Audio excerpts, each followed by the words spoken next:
in last video, chapter 7, although being so close yet so far away, I did everything I could to try to get up there.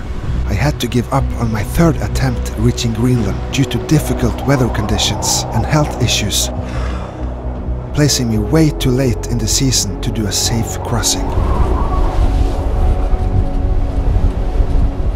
I therefore regrouped and continued on a beautiful adventure along the vast coast of Iceland on my way back home to Norway.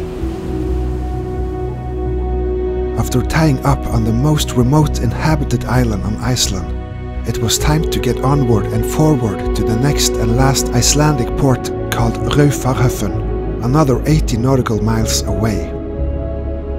Little did I know that I was about to put myself in a very vulnerable situation, only a few hours away.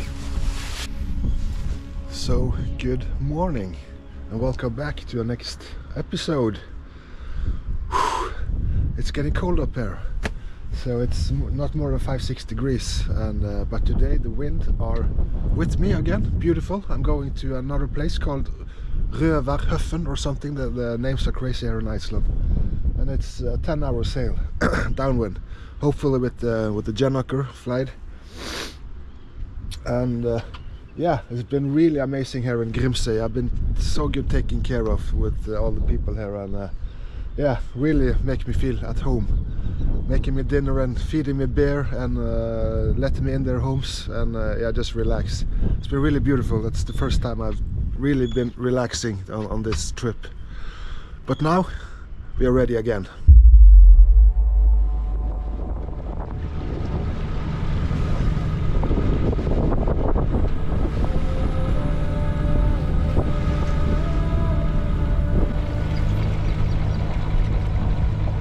Being slightly hungover from last night, choppy waves did not make things any better being tossed around on deck while preparing the mainsail.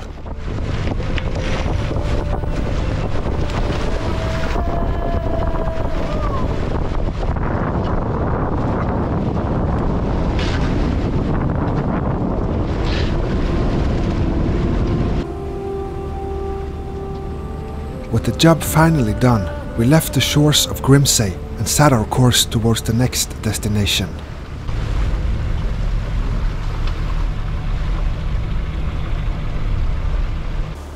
We got well on the way offshore, and the downwind occurred to push us towards Raufarhöfn. It was time to have some gennaker fun again.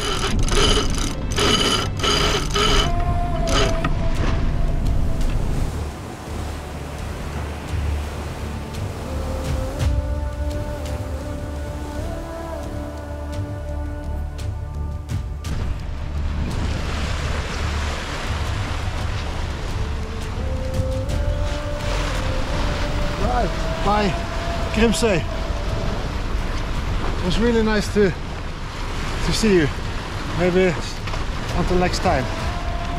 Okay, let's go now.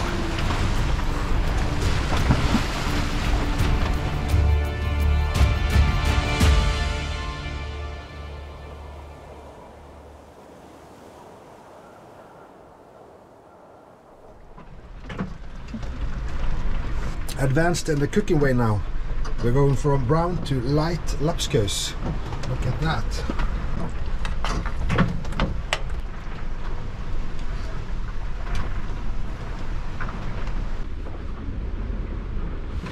I always like to watch the sails through the windows when I'm inside, to have a little bit control.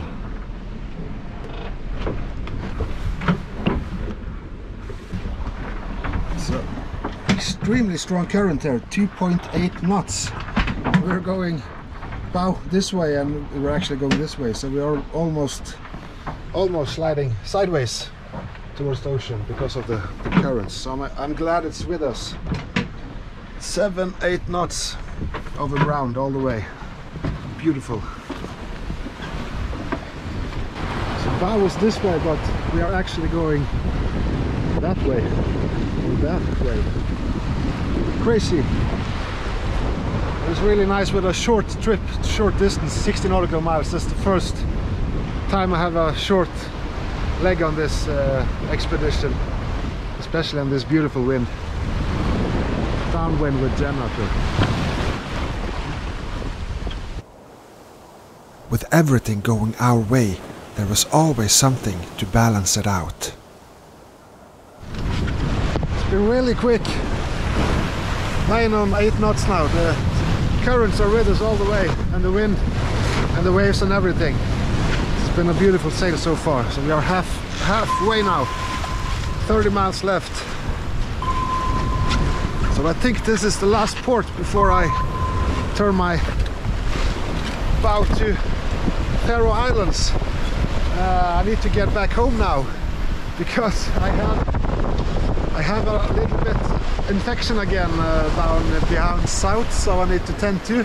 So I don't think I'm gonna stretch the cord more than necessary.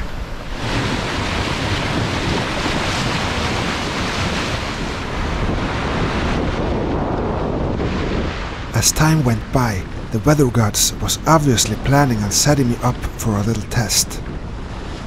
They slightly turned up the wind forces, slowly reaching gusts up to 22 to 25 knots. That's when you get that bad gut feeling of suddenly being way overpowered and that some kind of action has to be taken. So the wind is picking up now, around 20 knots, and we have the wind almost directly on our side. So the gennaker is really overloaded and the autopilot is struggling, so I think they're gonna take the gennaker in and just proceed by Genoa. It's a lot safer. Let's do that.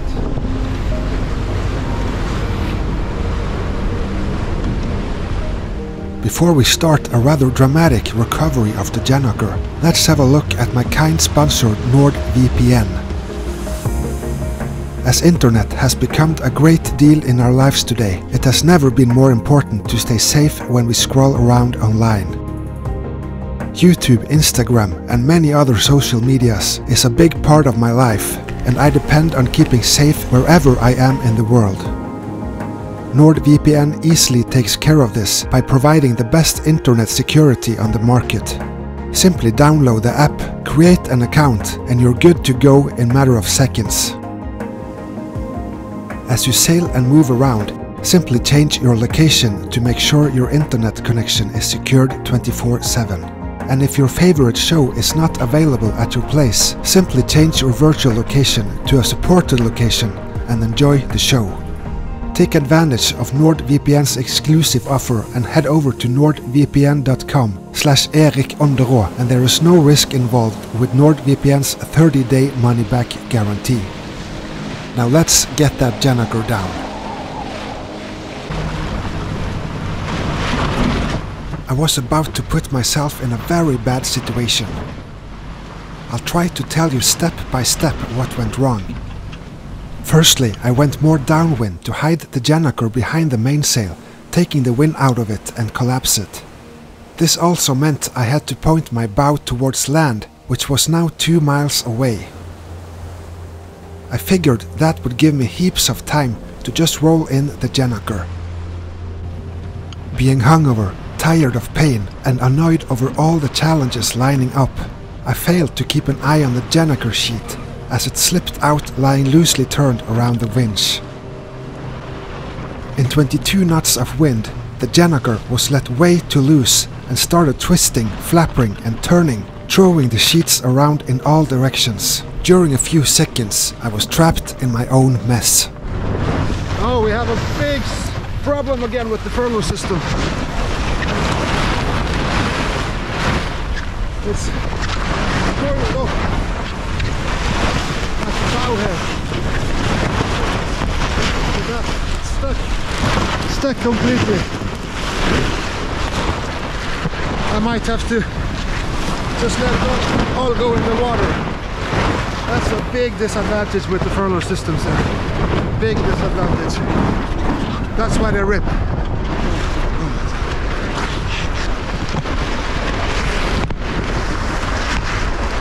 The sheets had been twisted several rounds around the furling system, making it impossible to furl the gennaker. My only option was to let go of the halyard and do my best to retrieve the whole thing and land it on deck, as I did not want it to go into the water. This could make it tangle into the rudder and propeller, which would again be disastrous, now drifting towards the shoals.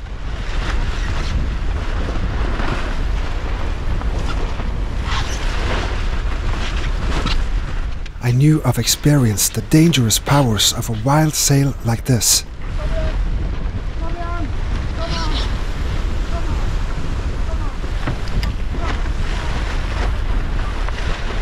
And to get a good one-hand grip of it, flying way off the bow, is not easy.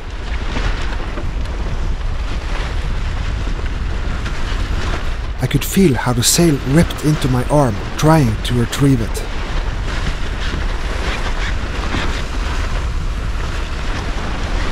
Eventually, I had to let it go, avoiding more damage to myself out here.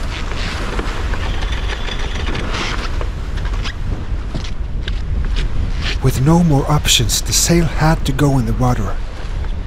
Doing 5 knots downwind by mainsail, the gennaker quickly slided backwards along the hull.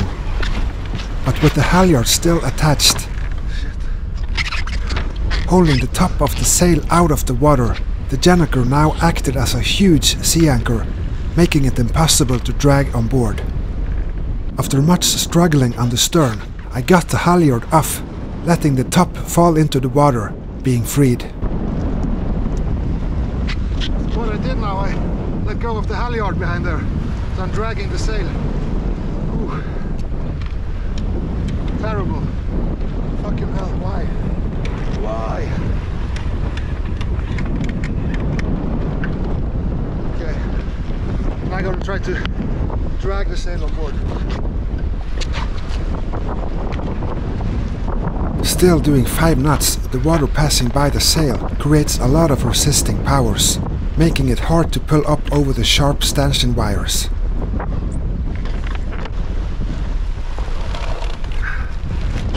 But eventually, as I got the sail out of the water, it went easier, until the last bit of sail was on board.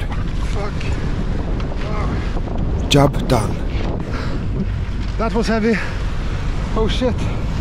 Oh. Take a break. Wow.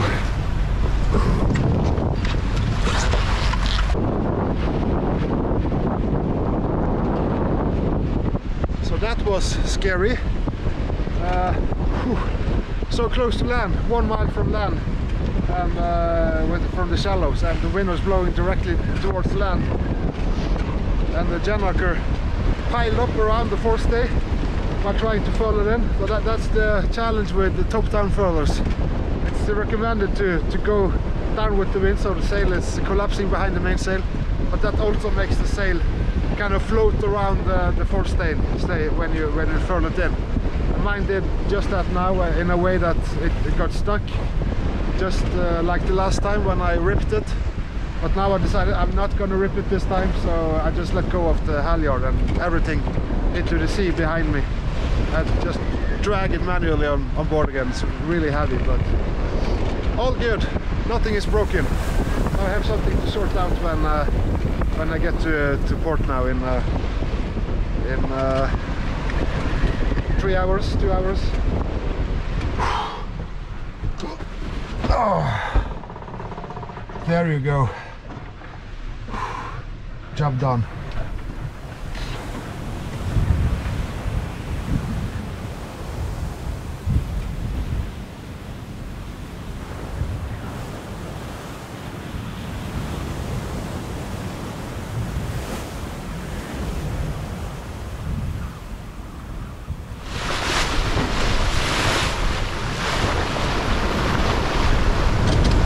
So the wind has picked up a little bit. We are doing mainsail and some genoa, and we are going to alter our course. It's a lighthouse there, which means we can alter our course this way, and that's our port. In well, 1 hour or something we'll be inside. So I'll have some job to do with the gennaker and sort that out, and yeah, we're gonna stay here for some days because there's a storm coming on Wednesday. So, and today is Monday. Yeah, so let's see what happens.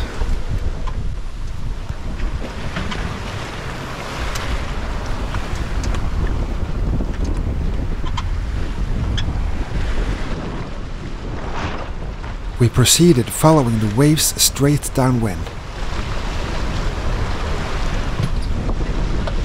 Taking steady camera shots is not easy in rolling waves.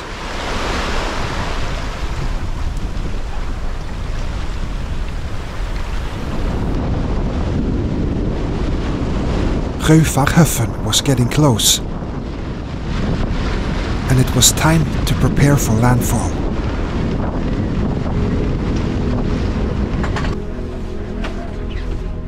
It was getting into late afternoon and the temperature sank to around 3 degrees Celsius. Cold outside. We are soon in port.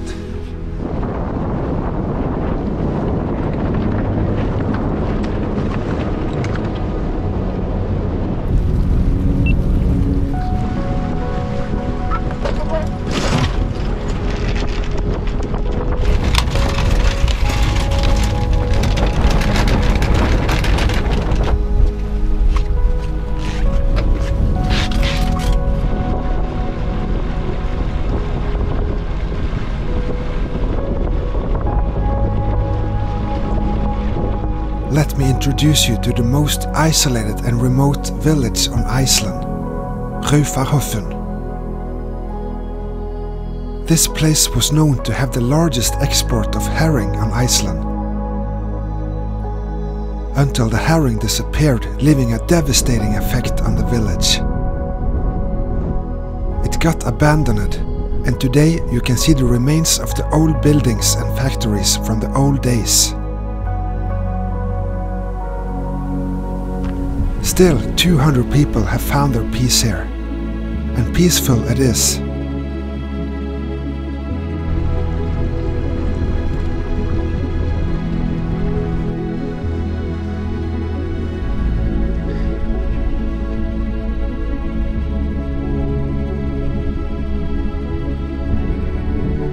This incredible church has been sitting here since 1928. Being designed by Gudjon Samuelsson, one of the most important Icelandic architects. I have to say, being an introvert soul, enjoying my own company above what is probably normal, highly inspired by the history of the Vikings. Raufarhöfn hit me deep when spectating these huge stone arches, placed on the highest point overlooking both the village and the Arctic Ocean.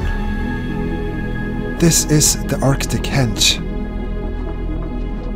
arranged as a monument to the Norse pagan beliefs.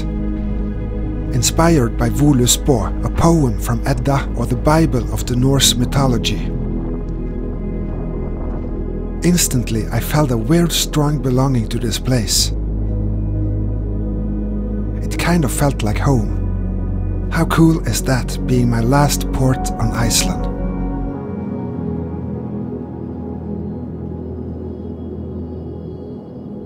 So that is Raufarhöfn. What a beautiful and desert place, just how I like it. Wow. And now I'm gonna go over to the restaurant. I was recommended that on Grimsey, to go over to the hotel just over here and have something to eat. And do not forget, this is beer time. Icelandic Thule. Really nice. Oh, gets better and better every time. See you soon. So what do you think about Raufarhöfn? By far my Icelandic favorite. Jump aboard in next chapter 9, sailing all the 360 windy and wavy nautical miles from Iceland and back to the Faroe Islands on my way home. It was quite the challenge for sure. So hit me up on Facebook or Instagram to get the latest news and updates. You can support me becoming my patron or make any donation on PayPal. Another great way of supporting is to get your own NBJS merchandise through my online stores. Links to all this in the video description. My channel is getting very close to 200,000 subscribers now, which is awesome.